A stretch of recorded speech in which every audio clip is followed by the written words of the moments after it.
but that 88 is pulling away. Earnhardt, Johnson, Menard, Blaney, third-generation star Dale Earnhardt Jr. brings him to the flag. Checkered flag waving. It's over. It's Earnhardt. Earnhardt trying to cover all spots. Oh, yeah! Good job, Junebug. Dale Earnhardt Jr. Checkered flag at Talladega. Why is this one so much fun? Because your grin told so many stories on your cool-down lap. It's just real emotional. I haven't won here in a long time. It was my daddy's birthday a couple days ago. Just real emotional, man. My Nerd World. And welcome, Dale Jr. fans, to the 2017 season and the return of the Dale Jr. My Nerd World Race Preview podcast. I'm your host, John Justice, and this is your weekly race preview into all things Dale Earnhardt Jr. Now, for those that may be new to the podcast, it goes like this. About 2 years ago, I'm a talk radio show host. I am one of the hosts on Justice and Drew here in Minneapolis on Twin Cities News Talk. You can find more information about that at TwinCitiesNewsTalk.com. We host a morning show Monday through Friday. So a couple of years ago, I started My Nerd World. And My Nerd World was basically just a series of podcasts that I wanted to create about the things that I love that I can't really cover at length on my weekly show. And it's funny, you heard that noise in the background. I forgot to silence my phone. That was actually Dale Earnhardt Jr. because I have the notifications on, and he was sending out a tweet. So that was timely. So a couple of years ago, 2 years ago, this was the 2015 season. You know, Dale Jr. had started up his Dirty Mo Radio podcast, his weekly podcast, which has grown to several podcasts now.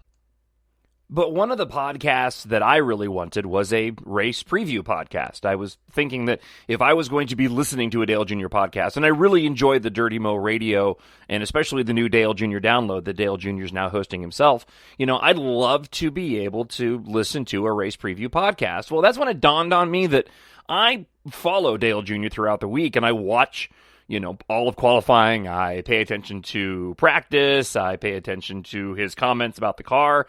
And I decided, you know what? I'm just going to go ahead and do my own race preview podcast. And so the My Nerd World Dale Jr. Race Preview podcast was thusly born. Of course, Dale Jr. went out with his concussion last season.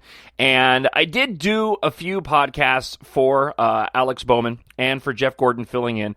But of course, it just didn't have the same, you know, vibe to it, and really wanted to see my driver back on the track. So I can't tell you, one, how excited I am, and I know you are, that Dale Jr. is back on track, but two, that I'm able to do the race preview podcast and talk about Dale Jr. again. So what you can expect from week to week and what you can expect on this podcast is we will get into the race preview part of it, and we'll talk about that in a moment. But we'll talk about Dale Jr. news, merchandise, what new merchandise is available and where you can go and get it. We'll talk paint schemes. We'll get into a bit on today's podcast about the NASCAR changes with the stages. Watched the truck race last night. First time being able to see how the stage racing was going to play out. And I got to tell you what, I was really, really impressed. And then every week, I will give you my thoughts on Dale Jr.'s chances and my prediction on how Dale Jr. will finish in that weekend's race. And I kind of have my own, well, I don't kind of, I do. I have my own way of deducing and figuring out how I believe Dale Jr. is going to do. A lot of it has to do with, you know, the car and his thoughts on the car, momentum, and, you know, what the driver is saying. Dale Jr. puts a lot out on Twitter. And so you'll find that often you can kind of get a good gauge on how Dale Jr. is going to run based on what he's tweeting about, the mood that he's in. So that's what you can expect this week and every single week with the Dale Jr. Race Preview Podcast. I do want to encourage you, if you're not subscribed already, you can find the podcast on Stitcher, Podbean, Spreaker, and of course iTunes. I would encourage you to go and subscribe on iTunes. And also drop me a comment or a rating. I'd really appreciate that as well. It would move up in the rankings. I do this out of a love for Dale Earnhardt Jr. and NASCAR, my passion for NASCAR. I also host a Star Wars podcast with my fellow hosts on my weekly show, and I also do a Depeche Mode podcast because I'm a massive Depeche Mode fan.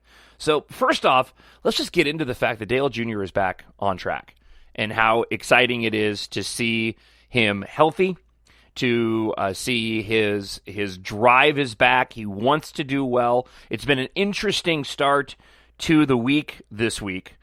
Certainly with the duel on Thursday, if you were watching like I was watching, I thought that he had that wrapped up, man. But it was clear that run that Denny Hamlin was getting, and that was like the last person that I wanted to see win that duel. That run that Denny Hamlin was getting, being pushed by the three.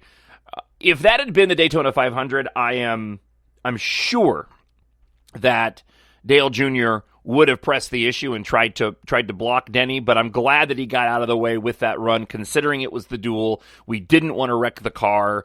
It wasn't worth it, and it wasn't going to change his position starting in the Daytona 500. But the first indication to me that Dale Jr. still had the ambition and the motivation was the fact that he was actually disappointed when he didn't grab the pole. And he was so close to doing it. I think we all wished he would have grabbed the pole, but at the same time, I'm kind of glad he didn't. And I know that sounds odd, but I guess from a motivational standpoint, you know, to be gone as long as he was with the issues that Dale Jr. was dealing with his concussion, and then to come back and put it on the pole. I mean, certainly that's sort of storybook, right? But at the same time, I would like this to be a process, and I think that starting on the front row is part of this process. I'm okay with the fact that he didn't win the duel on Thursday. It's part of the process. He learned something. If you've been following Dale Jr. on his recovery journey and into speed weeks, you'll know that he's changed quite a bit over this whole ordeal. And I think we're going to see that reflected in the racing. He's always been a smart racer, but I think he has new perspective now, having been in the booth and having watched as many races from the sidelines as he did, having to do commentary.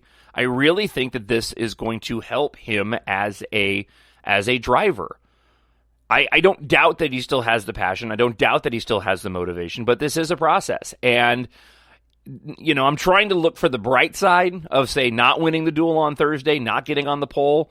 You know, it's almost as if it's good that it's not coming easy. It should be hard fought. This should be difficult. And this should be part of the process of him getting better. Now, make no mistake, I want to see him win the 500, and we'll get to this in just a moment. But I do like the fact that it's not just coming to him.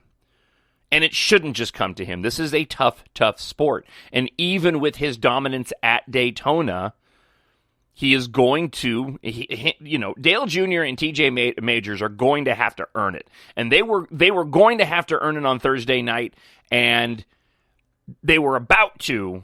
But I think Dale Jr. was being smart and was like, no, man, I'm not pressing the issue. I'm not going to block that run. It's not going to change anything. We'll be fine with 6. We're still starting on the front row, and I'll learn something about it.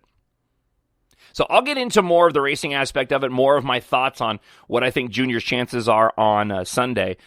Let's move over into some merchandise news. And the good news is, if you haven't gone and purchased any items for Dale Jr. for this season, there is a really, really good selection. And it's not always like that. You know, my process every single NASCAR season, and I've mentioned this last year, so I'll just sort of set the precedent now. On race Sunday, or race Saturday night, I wear whatever Dale Jr.'s paint scheme is for that race. I do not like wearing. It's OCD. I don't know if it's OCD or is it just anal. I don't like wearing a shirt that doesn't match the car. So every season, before the start of every season, once the new paint scheme merchandise is available, I usually get a shirt or two. And that way I'm set for the season.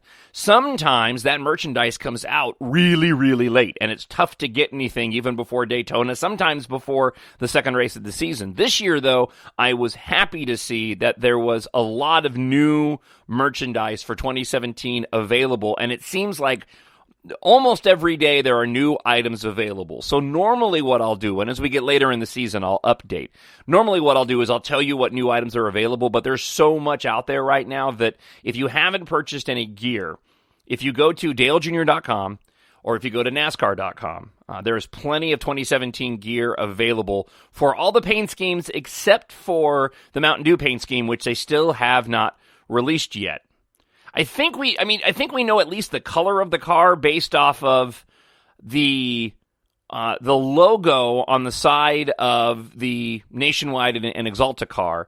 It has sort of that bright green. I'm fairly certain we're going to get a pretty bright paint scheme, especially looking at what Dale Jr. did with the Exalta paint scheme, and we'll get to that in just a moment.